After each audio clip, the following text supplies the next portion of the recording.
The Gospel of Matthew, chapter 22. Jesus answered and spoke to them again in parables, saying, The kingdom of heaven is like a certain king who made a wedding feast for his son, and sent out his servants to call those who were invited to the wedding feast, but they would not come. Again he sent out other servants, saying, Tell those who are invited, Behold, I have prepared my dinner. My cattle and my fatlings are killed, and all things are ready. Come to the wedding feast. But they made light of it, and went their ways, one to his own farm, another to his merchandise. And the rest grabbed his servants, treated them shamefully, and killed them.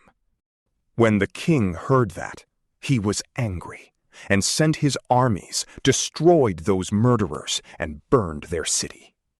Then he said to his servants, The wedding is ready, but those who were invited weren't worthy. Go, therefore, to the intersections of the highways, and as many as you may find, invite to the wedding feast. Those servants went out into the highways and gathered together as many as they found, both bad and good.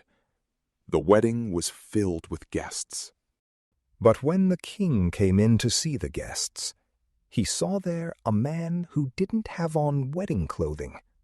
And he said to him, Friend, how did you come in here not wearing wedding clothing? He was speechless.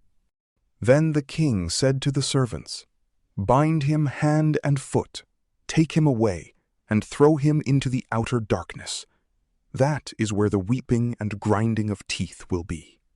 For many are called, but few chosen. Then the Pharisees went and took counsel how they might entrap him in his talk. They sent their disciples to him, along with the Herodians, saying, Teacher, we know that you are honest and teach the way of God in truth, no matter whom you teach, for you aren't partial to anyone. Tell us, therefore, what do you think? Is it lawful to pay taxes to Caesar or not? But Jesus perceived their wickedness and said, Why do you test me, you hypocrites? Show me the tax money. They brought to him a denarius. He asked them, Whose is this image and inscription? They said to him, Caesar's. Then he said to them, Give therefore to Caesar the things that are Caesar's, and to God the things that are God's. When they heard it, they marveled, and left him and went away. On that day, Sadducees, those who say that there is no resurrection, came to him.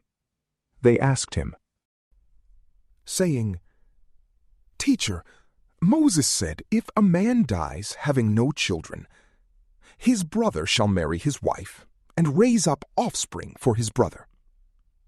Now there were with us 7 brothers. The first married and died, and having no offspring, left his wife to his brother. In the same way, the second also, and the third, to the 7th. After them all, the woman died. In the resurrection, therefore, whose wife will she be of the 7? For they all had her. But Jesus answered them, You are mistaken, not knowing the Scriptures, nor the power of God.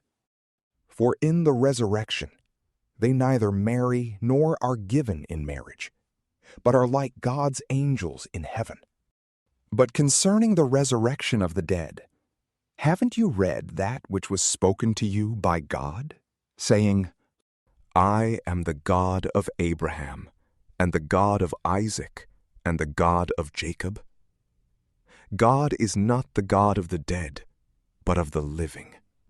When the multitudes heard it, they were astonished at his teaching. But the Pharisees, when they heard that he had silenced the Sadducees, gathered themselves together.